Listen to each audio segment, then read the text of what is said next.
Have you ever said something awkward and then thought about it for 3 days straight? While you were replaying it over and over, here's the uncomfortable truth. Nobody else was thinking about it at all. This is the story of Emma and the invisible spotlight that follows all of us. Emma is 27. She works at a marketing agency. She's good at her job, but every Monday morning there's a team meeting, and Emma hates team meetings, not because of the work, because of the eyes. 12 pairs of eyes around one table.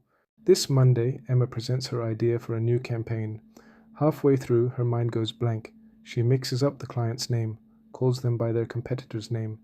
There's a pause. Someone coughs. Her manager raises an eyebrow. Emma's face goes red. She mumbles an apology and finishes the presentation staring at her notes.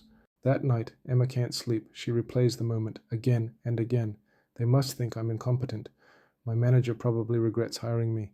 I bet they talked about it at lunch. By Wednesday, she's rewritten the memory 100 times, and in every version, the mistake gets bigger, the silence gets longer, and the eyes get wider.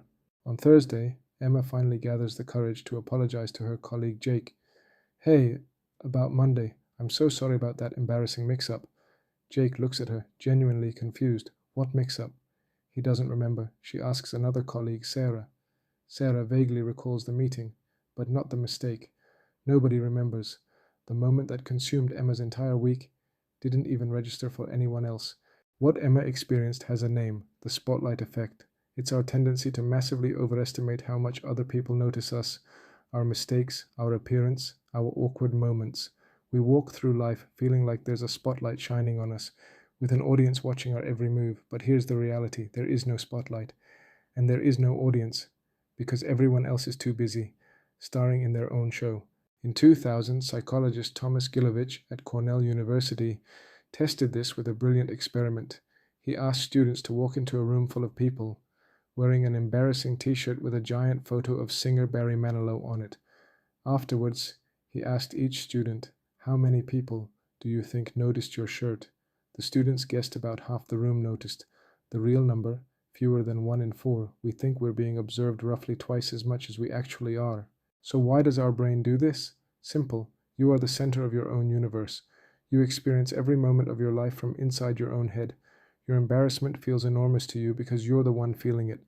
But other people aren't inside your head. They're inside theirs, worrying about their own bad hair day, their own awkward comment, their own imaginary spotlight.